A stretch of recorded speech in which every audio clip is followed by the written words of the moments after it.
Ano ang mangyayari kapag ang isang batang bulag ang huling pag-asa laban sa mga nilalang ng kadiliman? Isang kwento ng tapang, lihim ng sinaunang kapangyarihan, at laban na hindi matatapos. Kung saan ang puso ang pinakamalakas na sandata. Handa ka na bang sumama sa madilim na gabi ng kwentong ito? Tingnan hanggang dulo at tuklasin ang lihim ng matapang na batang bulag. Matapang na batang bulag, siya si Lito. Lumaki sa isang maliit na baryo sa gitna ng kagubatan. Walang paningin ngunit malakas ang loob. Isang gabi, habang naglalakad sa madilim na daan pa uwi, naramdaman niya ang malamig na hangin. May kakaibang amoy na bumabalot sa paligid, amoy ng usok at bulok na dahon. Naririnig niya ang mga kaluskos sa mga puno, tila may nagmamasid sa kanya. Biglang may sumigaw sa dilim. Isang matandang babae ang lumitaw, may puting buhok na parang ulap at mga mata na tila naglalagablab. Sino ka at bakit nandito sa teritoryo ng mga aswang? Ang tinanong ng matanda. Hindi man makita, naramdaman ni Lito ang tingling sa kanyang balat. Hindi siya natakot, bagkus ay nakaramdam ng matinding galit at pagkalito. Hindi ako takot sa inyo, malakas niyang sagot. Ngunit ang matanda ay ngumiti ng mapanlin lang. Mula sa kanyang bibig, lumabas ang isang itim na usok na unti-unting bumalot kay Lito. Ang hangin ay naging mabigat, parang may hinahabol na hindi nakikita. Nawala ang kanyang pandinig sa isang saglit. Biglang sumalubong sa kanya ang isang pangit na nilalang, mukha itong tao, ngunit may matutulis na mga kuko at maitim na balat. Ito ang aswang na matagal nang nagtatakda ng takot sa kanilang baryo. Naramdaman ni Lito ang malamig na kamay na humawak sa kanyang balikat. Hindi siya makagalaw, parang tiniklop ang katawan niya sa takot at sakit. Ngunit sa kabila nito, hindi siya sumuko. Isang boses mula sa loob ng kanyang puso ang nagsabi, hindi mo kailangan ang mata para makita ang katotohanan.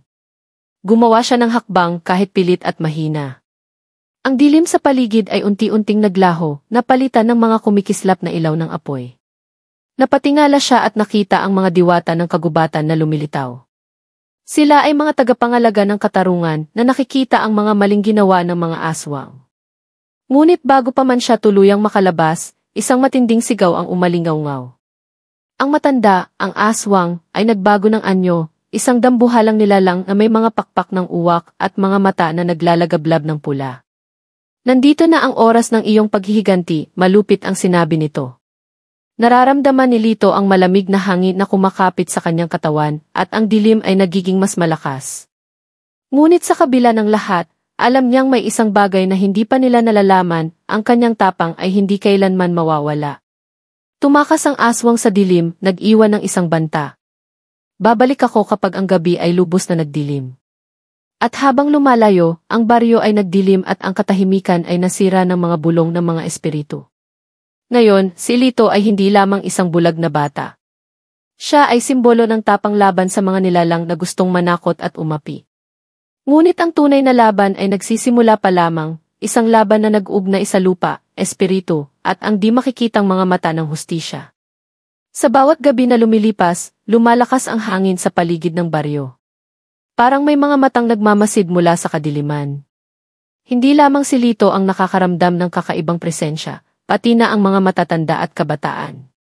Isang gabi, habang nag-iisa si Lito sa tabing ilog, naramdaman niya ang malamig na hangin na parang humahaplos sa kanyang likod.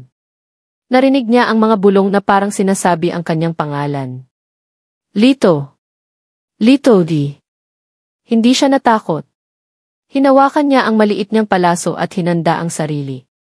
Dumilim ang paligid at unti-unting lumabas ang anino ng aswang na nagbanta sa kanya. Ngunit ngayon, hindi siya bulag sa katotohanan. Narinig niya ang mga panghusga, ang mga kasinungalingan na pinakalat laban sa kanya.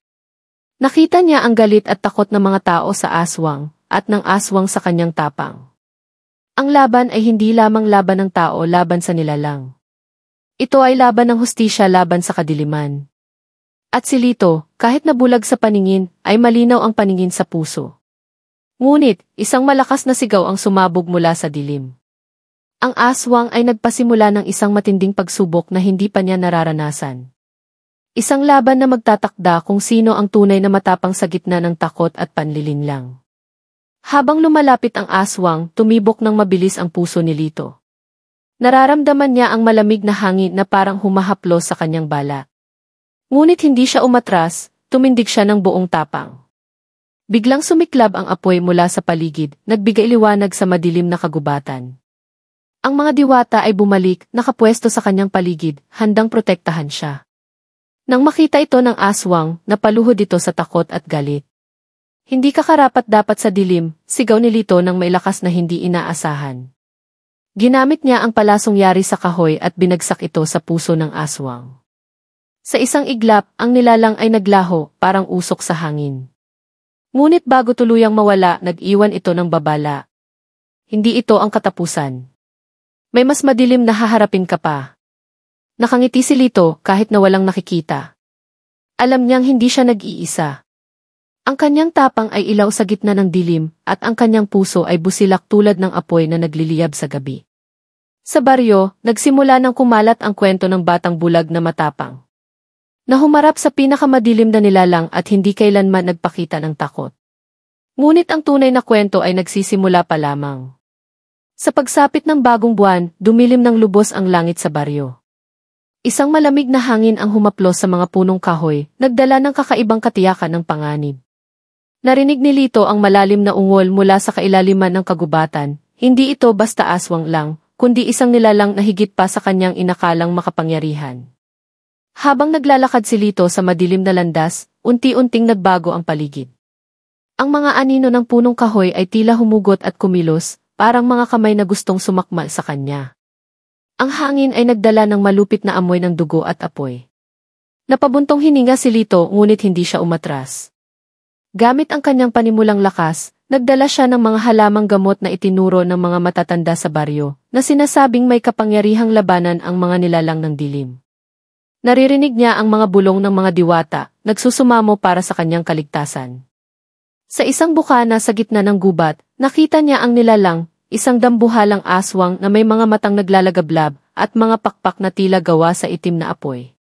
Humarap si Lito sa nilalang, ramdam ang bawat tibok ng puso niya, ngunit walang alinlangan. Ito na ang pinakamalaking laban na kanyang haharapin, isang laban ng tapang, pananampalataya, at hustisya sa pagitan ng mundo ng tao at ng mga nilalang ng dilim. Nilapitan ni Lito ang dambuhalang aswang ng buong tapang. Ramdam niya ang init ng apoy na bumabalot sa paligid nito. Ngunit ang kanyang puso ay malamig at matatag, hindi natitinag ng takot. Inilabas niya ang halamang gamot at inihagis ito sa harap ng nilalang. Biglang sumiklab ang apoy mula sa halaman at ang aswang ay napailing sa sakit. Hindi ito makagalaw habang unti-unting nawawala ang lakas nito. Ngunit bago tuluyang mawala, naglabas ang aswang ng isang malakas na sigaw. Isang sigaw na nagpatibay sa katotohanan na ang laban ay hindi lamang para sa kanya, para ito sa lahat ng tao sa baryo. Lumabas si Lito na may bagong tapang, handang harapin ang anumang panganib. Alam niyang hindi natatapos ang kwento dito, ngunit ang kanyang tapang ang magiging ilaw sa madilim na gabi. Ngunit habang si Lito ay naglalakad pa uwi, may kakaibang pakiramdam siyang sumalubong sa kanya. Parang may mga matang nagmamasid mula sa mga anino sa paligid. Biglang may malamig na hangin na dumaan, dala ang mga bulong ng mga nawalang kaluluwa sa kagubatan. Hindi pa tapos ang laban. Isang mas malalim na kadiliman ang unti-unting sumusulpot sa baryo. Ang mga aswang ay nagbabalik, hindi bilang mga nilalang lamang, kundi bilang mga espiritu ng galit at paghihiganti. Kailangan ni Lito ng higit pang lakas, higit pang kaalaman.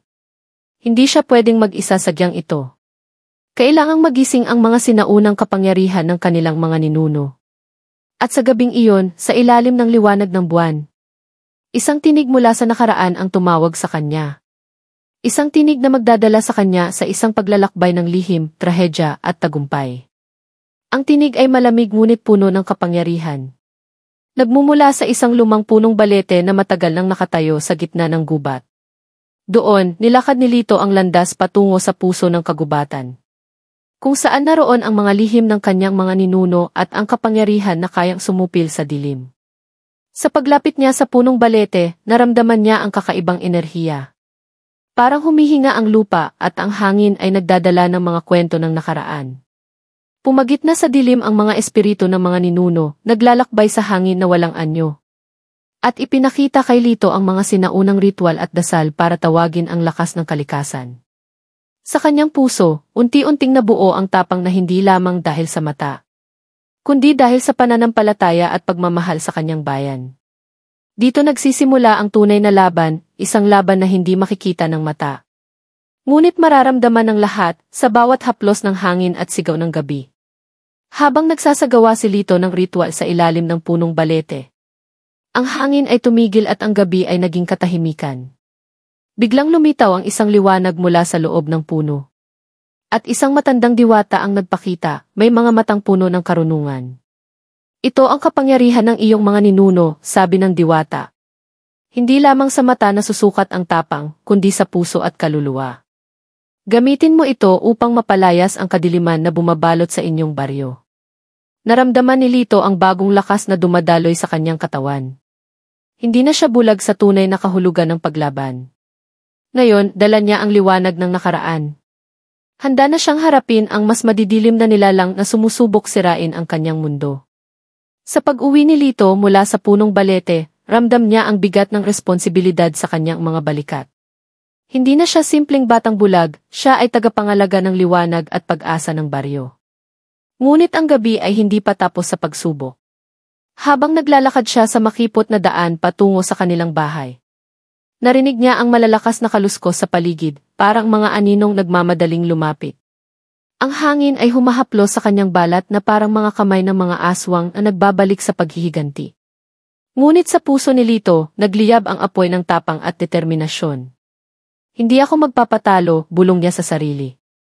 Hawak niya ang maliit na palaso at ang halamang gamot na ibinigay ng diwata. Biglang lumabas mula sa dilim ang isang grupo ng mga aswang, mga nilalang na dati niyang kinatatakutan. Ngunit ngayon, nakikita niya ang kanilang kahinaan sa liwanag ng kanyang bagong kapangyarihan. Handa na si Lito na harapin ang kanilang huling pagsubok. Isang labanan na magtatakda ng kapalaran ng kanilang baryo at ng bawat kaluluwa rito. Ang mga aswang ay kumaway ng kanilang mga matutulis na kuko at sumugod ng sabay-sabay sa harap ni Lito. Ngunit sa halip na matakot, umiti siya ng may kapanatagan. Itinaas niya ang kanyang palaso, pinagtagpi-tagpi ng halamang gamot at sinindihan ng apoy mula sa kanyang puso. Habang lumilipad ang palaso, kumalat ang liwanag na pumawi sa dilim ng gabi. Isa-isa, ang mga aswang ay napapahinto, tila sinusunog ng apoy ng katotohanan at katarungan. Ang kanilang mga sigaw ay unti-unting napalitan ng pag-iyak at sa huli naglaho sa hangin. Ngunit bago tuluyang mawala, ang pinuno ng mga aswang ay tumindig. May mga matang naglalagablab ng galit at puot. Nagtagumpay ka ngayon, batang bulag. Ngunit ang kadiliman ay babalik, mas malakas at mas mapanganib. Ngumiti si Lito. At may tapang na nanggagaling sa puso. Handa akong harapin ang lahat dahil sa akin ay hindi lang paningin ang mahalaga, kundi ang lakas ng loob at pag-ibig na dala ko para sa aking bayan. Sa muling paglisan ng mga aswang, nanatiling tahimik ang kagubatan. Ang mga bituin ay kumislap ng mas maliwanag, tila nagbigay pugay sa tapang ni Lito. Dumampi ang malamig na simoy ng hangin sa kanyang mukha, dala ang pangakong may pag-asa pa. Ngunit sa kabila ng tagumpay, alam ni Lito na ang laban ay hindi nagwakas.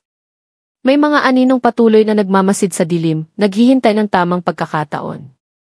Ngunit ngayon, siya ay matapang, hindi dahil sa paningin, kundi dahil sa puso na naglalaban para sa hustisya. Habang naglalakad pa uwi, naramdaman niya ang mga matang dati ay nagtatakot sa kanya. Ngayon, ang mga mata ng baryo ay nakatuon sa kanya bilang kanilang tagapagtanggol. At sa puso ni Lito, nanatiling buhay ang apoy ng pag-asa, isang apoy na hindi kailanman mamamatay. Ngunit isang gabi, habang si Lito ay nagpapahinga sa kanyang maliit na kubo, may malakas na kaluskos sa labas ng bahay. Nagising siya ng bigla at nilapitan ang bintana. Sa dilim, nakita niya ang mga anino na unti-unting lumalapit, mas marami at mas mabagsik kaysa dati.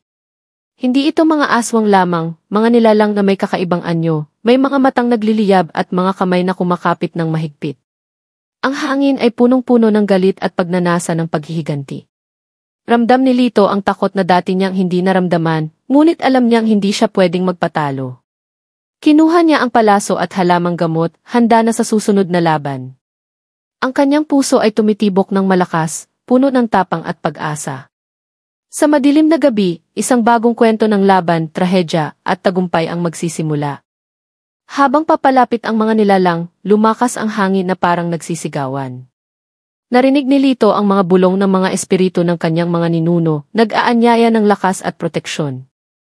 Muling nilakad ni Lito ang landas ng tapang, kahit walang mata na makakita sa dilim. Sinindihan niya ang halamang gamot at ang apoy ay nagsimulang magliyab sa paligid niya. Lumilikha ng isang bilog ng liwanag na hindi matitiis ng mga nilalang na dumudugo ang puso sa galit. Ang mga nilalang ay sumugod, ngunit nabigla sa init at liwanag na bumalot kay Lito.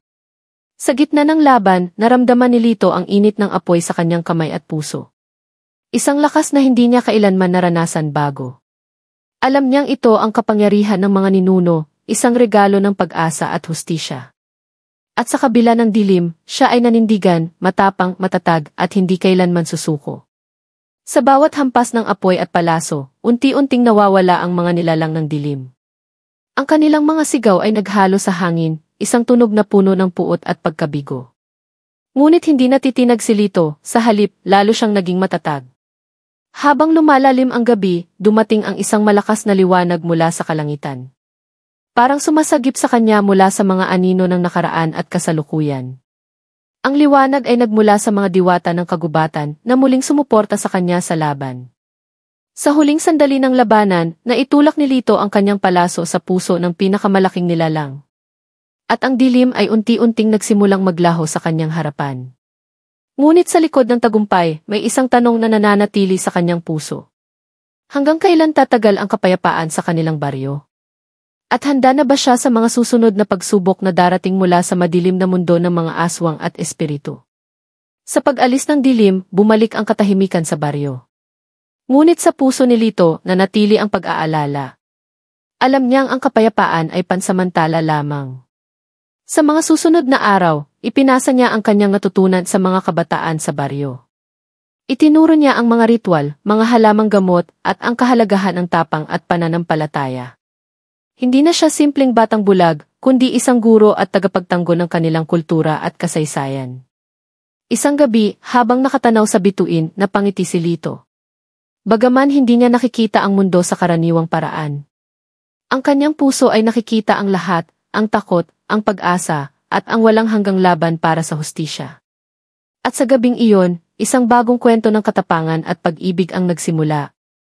Isang kwento na magpapatuloy sa puso ng bawat Pilipino na handang lumaban sa dilim. Sa paglipas ng panahon, lumaganap ang kwento ni Lito sa iba't ibang bayan. Maraming batang bulag ang na-inspire sa kanyang tapang at determinasyon. Hindi na nila nakitang hadlang ang kanilang kapansanan sa pagtupad ng kanilang mga pangarap. Ngunit hindi pa rin natatapos ang laban ni Lito.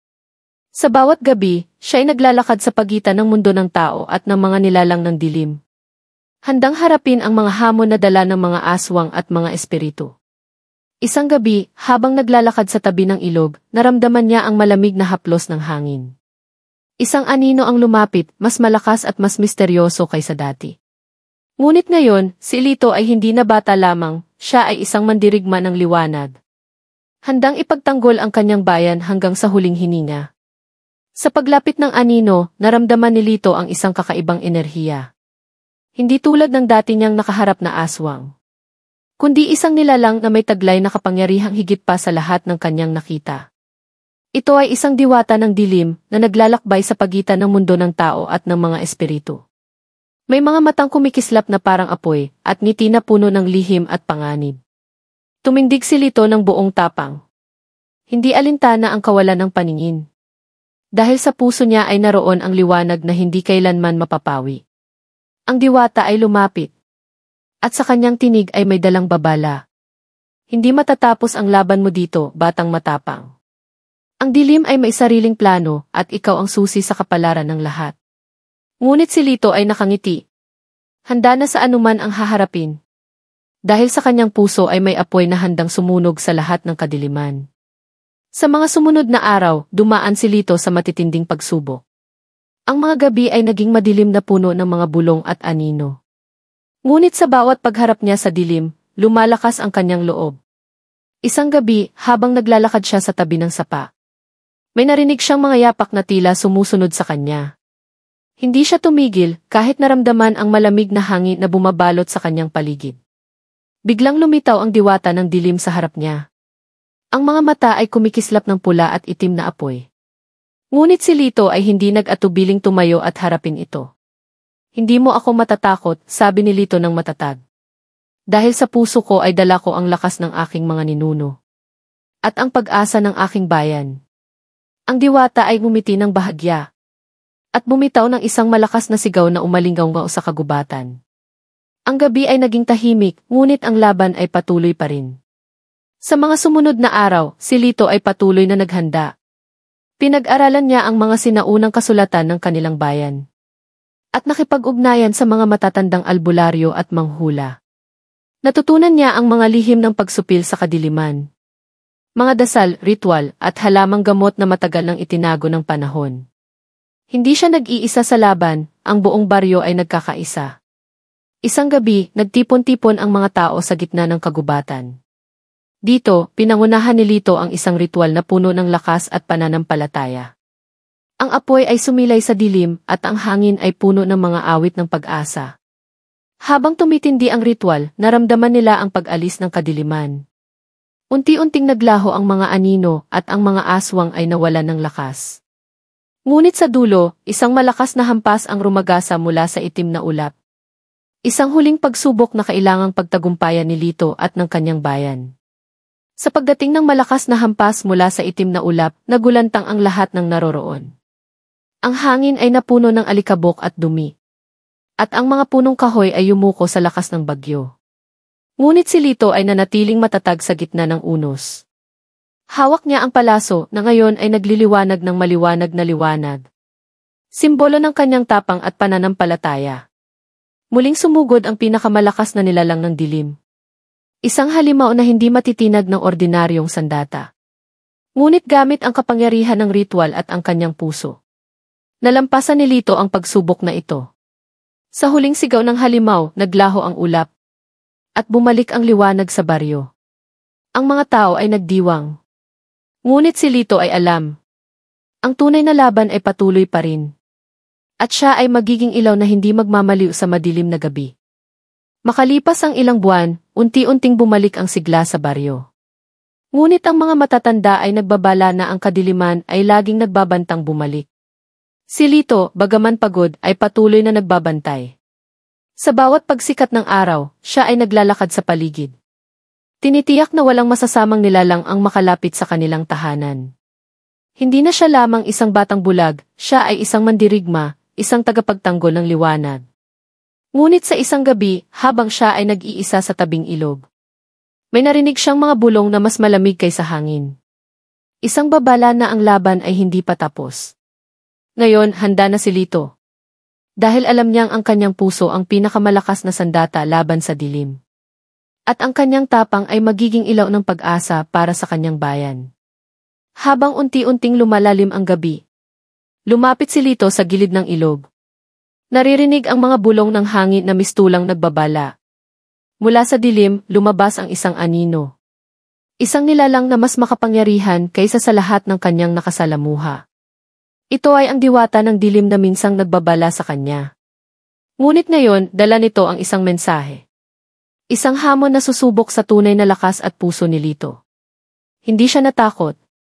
Sapagkat alam niya na kahit anong dilim ang dumating, ang kanyang tapang at pananampalataya ang kanyang gabay.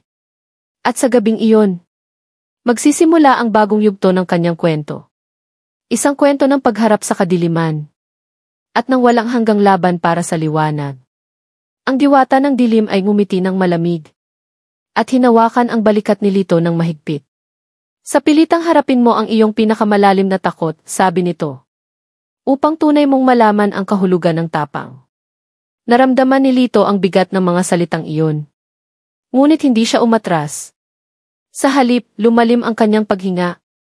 At tinanggap ang hamon ng diwata. Sa gabing iyon, naglakbay siya sa gitna ng dilim. Hinaharap ang mga anino sa kanyang isipan. Mga alaala ng takot, pagkabigo at pagdududa. Ngunit sa bawat hakbang, unti-unting lumitaw ang liwanag mula sa kanyang puso. Pinawi ang mga anino. At pinatibay ang kanyang loob upang maging matatag. Sa paggising ng araw, si Lito ay ibang tao na. Higit na matapang, higit na buo. At handa nang ipagpatuloy ang kanyang laban. Para sa kapayapaan at hustisya ng kanyang bayan. Ngunit hindi pa rin nawawala ang mga bulong sa hangin. Mga paalala na ang dilim ay laging nagbabantang bumalik. Si Lito ay naglakad pa uwi, dala ang bagong lakas at determinasyon. Sa kanyang pag-uwi, naramdaman niya ang malamig na haplos ng gabi. At ang mga matang dati nagtatakot sa kanya ay ngayon ay puno ng pag-asa. Alam niya na kahit ano paman ang dumating. Hindi siya mag-iisa. Ang kanyang bayan ay kasama niya. At ang kanyang puso ay ilaw na hindi kailanman mamamatay. At sa bawat hakbang ni Lito, ang kwento ng batang bulag na naging mandirigma ay patuloy na isinusulat sa bawat sulok ng kanilang mundo. Isang alaala ng tapang, pagmamahal at walang hanggang laban sa dilim. Sa paglubog ng araw, si Lito ay tumayo sa tuktok ng burol. Pinagmamasdan ang kanyang bayan na unti-unting naliligo sa ginintuang liwanag. Ang hangin ay dumaan sa kanyang buhok, tila isang pahina ng bagong kabanata ng kanyang buhay. Narinig niya ang mga huni ng mga ibon, mga tunog ng kalikasan na puno ng pag-asa. Hindi na siya ang batang bulag na natatakot sa dilim. Kundi isang mandirigmang may puso na puno ng tapang at pananampalataya. Sa kanyang mga kamay, hawak niya ang palasong gawa sa kahoy at halamang gamot. Hindi lamang sandata laban sa mga aswang, kundi simbolo ng kanyang walang hanggang pakikibaka para sa hustisya. At habang ang gabi ay unti-unting bumabalot, si Lito ay nanatiling matapang. Handa na harapin ang anumang hamon. Sapagkat alam niya, ang liwanag na kanyang dala ay hindi kailanman mawawala. Sa pag-ikot ng mundo, dumating ang mga bagong pagsubok sa baryo. May mga kakaibang sakit na kumalat at mga kakaibang nilalang ang nagpakita sa mga panaginip ng mga tao. Ngunit si Lito ay hindi nag-atubiling muling tumindig. Pinagpatuloy niya ang kanyang pag-aaral sa mga sinaunang kaalaman. At inihanda ang mga tao para sa mga darating na panganib. Pinatunayan niya na ang tunay na lakas ay hindi nasusukat sa paningin, kundi sa tibay ng loob at pananalig sa sarili. Isang gabi, habang nag-iisa siya sa tabing ilog, may narinig siyang mga paalalang bulong mula sa hangin. Isang babala na ang kadiliman ay hindi kailanman tuluyang mawawala. Ngunit ang tapang ng isang tao ay kayang bumangon sa gitna nito. Sa mga sumunod na buwan, unti-unting nanumbalik ang kapayapaan sa baryo. Ang mga tao ay muling nagtayo ng kanilang mga tahanan.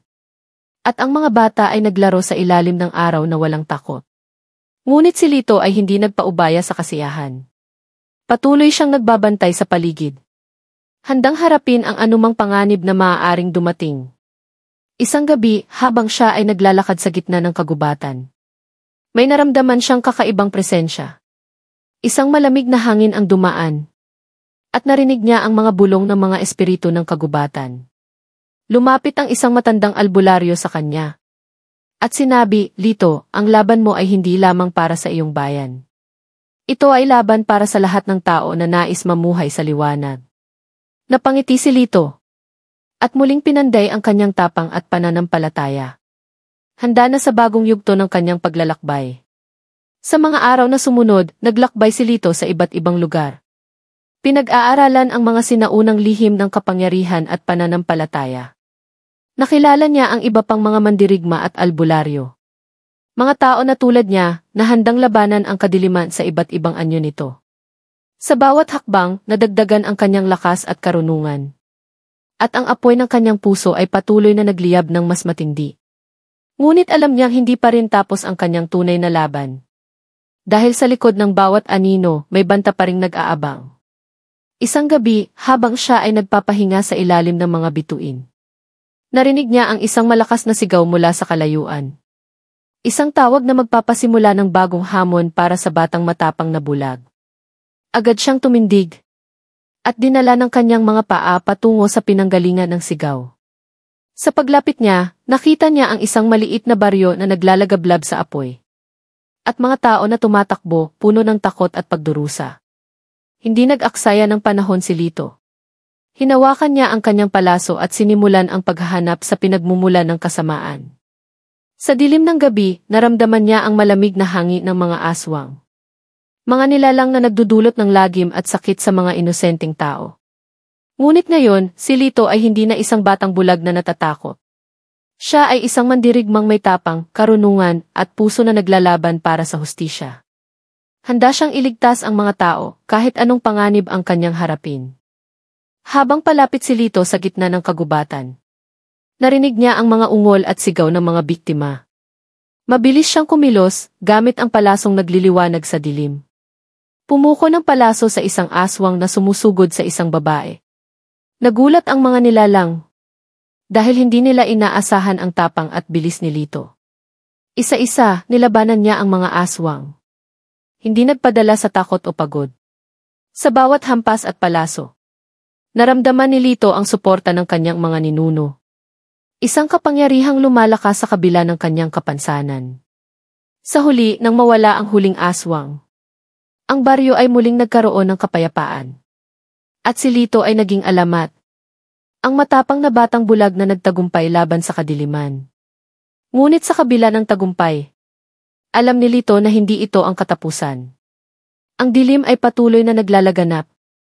At ang kanyang laban ay walang hanggan. Bawat gabi, siya ay nagbabantay. Handang sumugod sa anumang panganib. Ang kanyang puso ay puno ng tapang.